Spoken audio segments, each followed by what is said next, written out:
Are you in the middle of planning it all now? No, I just am doing the album thing now, which is a big thing. Yes. And then I think the wedding is what happens after that, in the scheme of the planning. But I'm so excited about it. I'm just like, I know it's going to be fun to plan, because I think the only stressful weddings are the ones where you have a small amount and people are on the bubble. Yeah. Right? Yes. And you have to evaluate or assess your relationship with them. Yeah. To see if they should be there. Yeah. I'm not going to do that. She sold out stadiums across the world, but now Taylor Swift is showing up in a different arena, the NFL. From private suites, diamond rings, and surprise sidelines appearances, fans are asking the same question. Is Taylor living the life of a pop icon, or has she officially become the most powerful WAG in America? She's spent years dominating stages, breaking streaming records, and rewriting pop history. But lately, Taylor Swift isn't just seen under stage lights. Now, she's turning heads from a private VIP suite at Arrowhead Stadium. Instead of cheering crowds singing her lyrics, it's roaring NFL fans as she watches Travis Kelce and the Kansas City Chiefs take the field. At the October 19th game against the Las Vegas Raiders, cameras caught her alongside her dad, Scott Swift, laughing, clapping, and fully locked into the game. No red carpet, no world tour spotlight. Just Taylor, living the unfiltered life of a supporter. And it didn't happen overnight. While most pop stars vanish after a major album drop, Taylor switched gears. Just weeks after releasing her 12th studio album, The Life of Showgirl, she's courtside, or rather, fieldside, blending two worlds that rarely collide, global pop royalty and American football royalty. But this shift into the VIP suite is only the surface of what's really changing behind the scenes. Just weeks before she dropped The Life of Showgirl, Taylor's personal life took a massive turn. Travis Kelce proposed in August, and she said yes. The timing wasn't just romantic, it was strategic. While the world focused on her chart-topping success, she quietly stepped into a whole new chapter. Then, on October 3rd, she released her 12th studio album, and suddenly everything aligned. A new fiancé, a new era of music, and a public shift into NFL territory, all unfolding within weeks of each other. Fans immediately noticed how seamlessly her personal and professional lives overlapped. The album wasn't just another musical project. It felt like a reflection of her life right now. Glittering show lights, love under pressure, being watched by millions, and choosing to love anyway. It all sounded a little too real. Rumors even spread that some lyrics were directly inspired by her relationship with Travis, though Taylor hasn't confirmed anything. But what made people talk even more was how she didn't stop to take a break. No full isolation, no quiet engagement phase.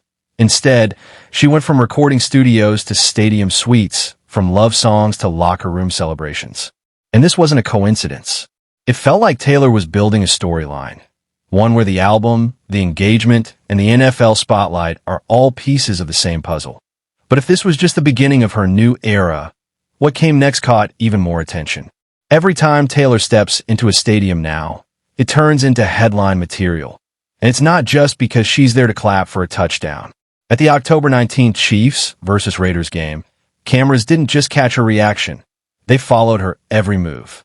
From the moment she walked into her private suite with her dad, Scott Swift, social media went into overdrive. She wasn't performing, but somehow, she was still the main event. What stood out wasn't just her support for Travis. It was the way she carried herself, almost like she knew millions were watching. She laughed with fans in the suite, shared inside jokes with her dad, and stood up every time Travis took the field. And while most celebrities show up quietly and stay low-key, Taylor wore subtle Chiefs-inspired jewelry and a custom bracelet with Travis's number. Just enough to spark conversation without saying a word. But what really got people talking was how the stadium reacted to her. Fans started chanting her name, cameras swung away from the field, and sports broadcasters mentioned her more than some of the players. Suddenly, an NFL game looked more like a crossover episode between pop culture and professional sports. It wasn't just support, it felt like influence. And yet, While the world was focused on her cheering in the stands, something else was happening behind the scenes, something that connects directly to the theme of her newest album. Her album, A Life of a Showgirl, isn't just a title, it's a mirror. The entire theme revolves around performing under pressure, loving in the spotlight, and living a life where every move becomes entertainment. And now, that's exactly what's happening offstage. Taylor isn't just performing on tour. She's performing in real life, in front of cameras at every football game. The showgirl in her songs stands on stage covered in glitter, smiling even when the lights burn too bright. In reality, Taylor now stands in a glass-walled suite, waving to fans while the world watches to see how she reacts to every touchdown, every missed pass, every rumor. She's not singing, but she's still putting on a show. Fans notice the parallels immediately. The lyrics about devotion, loyalty, and loving someone the world keeps talking about suddenly made sense. Some fans even speculate the album was written with Travis in mind. The late-night games, the pressure, the constant cameras. Nothing is confirmed, but the timing is hard to ignore. But what makes this era so different is that Taylor isn't hiding from it. She's leaning in, embracing the spectacle, the noise, the headlines. That's why this isn't just a love story. It's branding, storytelling, and real emotion all wrapped in one. She's living her album, not just singing it. And just when people thought it was all about romance and music, they started to notice something even bigger unfolding behind the scenes. Behind the cheers and camera flashes, Taylor's entire routine has quietly shifted.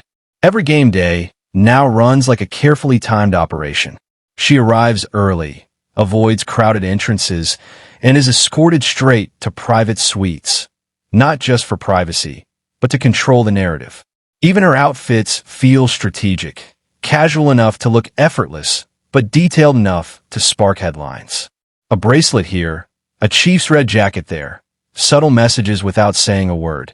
But what most people don't see is how she's balancing two full-time lives. While promoting the life of showgirl, she's also planning a wedding, though she insists the music comes first. In her own words, the wedding doesn't start until the album era ends. It's her way of staying in control. No rushed ceremonies, no last-minute chaos.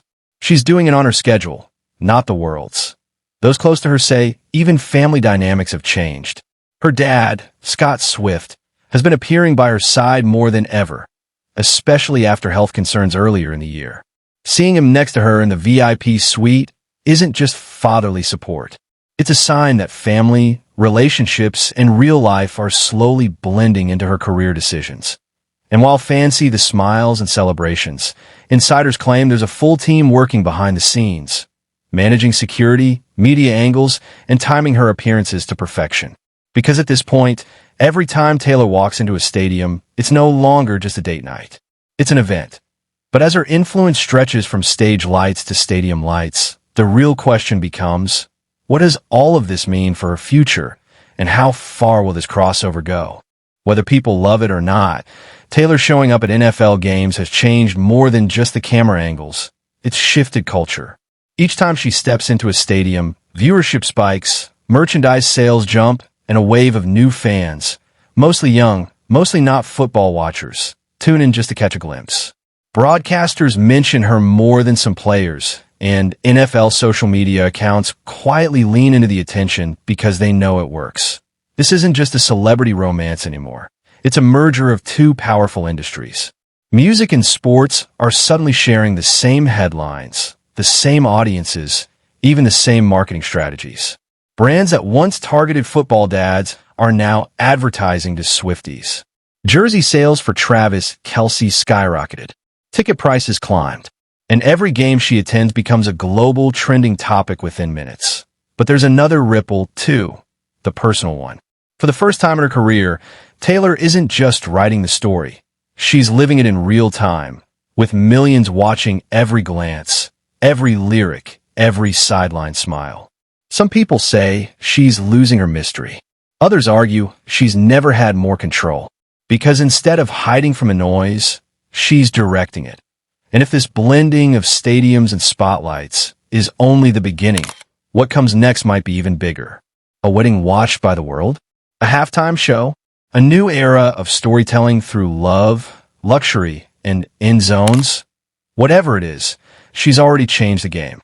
Taylor Swift isn't just performing on stage anymore. She's turned her real life into the show.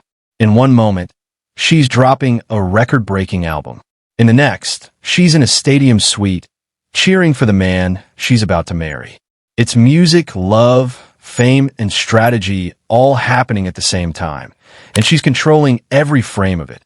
What started as surprise game day appearances has become a full cultural shift. She's brought new eyes to football, rewritten what it means to be a WAG, and proved that even at the height of her career, she can step into a new world and own it. But the biggest chapters are still unwritten. The wedding, the next tour, maybe even a story the world isn't expecting. Because if there's one thing Taylor's shown us, it's that every era ends with a twist.